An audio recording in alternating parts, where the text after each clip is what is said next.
Hello everyone, it's Tuesday, and I'm Chad. And I'm Ben. We are here with the Tuesday Tip of the Week, and this week we'd like to help everybody around Metro Detroit improve your training behaviors or practices. So today we're talking about 3 ways to improve your training. Yeah, one of the things that we love to do when we're talking training is we use this Goldilocks method. So what Goldilocks is you're hitting a shot past the target. You're hitting a shot short of the target.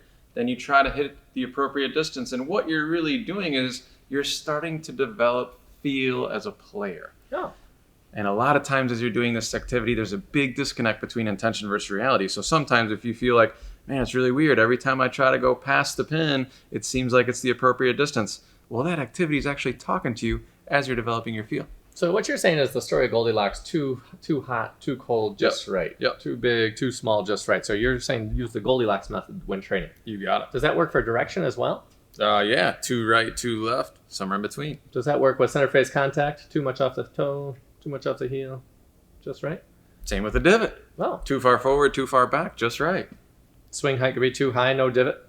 Too low, way too big a divot, just right? Yep. All right, so step 1 to improve your training is use the Goldilocks method. Don't try to be perfect and do the same thing over and over again. That does not work. Okay, step 2, what are you going to do to help them improve their training?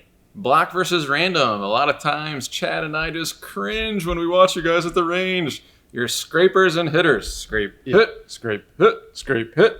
Guess what? You're getting very skilled at scraping and hitting. Might not transfer the golf course very well. So block training in this case is just doing the same thing over and over again. Scrape and hit is what we call it, yeah? Yep. And then you talked about difference for random training. What would that look like, and how is that going to help people?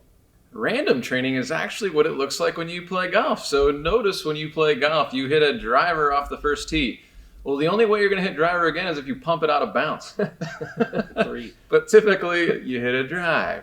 Then you hit an iron into the green. If you miss the green, now you got to hit a pitch shot. Then you got to putt. So actually practicing the way that you play. You might notice if you do more of this, your range game will start to transfer to the golf course. We would say the reason a lot of people don't do this is because it's a much more difficult way to train. Very good. So practice like you play really is going to help people improve their training. True? It matters. A lot. It matters, yes. A lot. Okay. Third thing that you could do to improve the training. What would you do? I would go to the range with a plan. So what we always encourage all of our students at GLA to do is have a performance journal and actually write out what you're going to do at the driving range before you go there. If you don't, chances are you're going to get right back into scraping and hitting. So please go to the range with a plan. So one of the plans of our students might look like this. Work on divot control with my towel for 5 minutes. I'm going to do heel toe center working on center face contact. Then I'm going to try to hit the 9 different ball flights.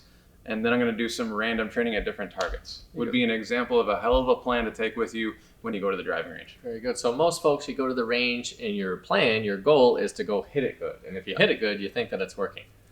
No. Truth is that's not a plan. That's an outcome that you're looking for versus here's what I need to work on, here's what I need to develop to improve your on-course performance.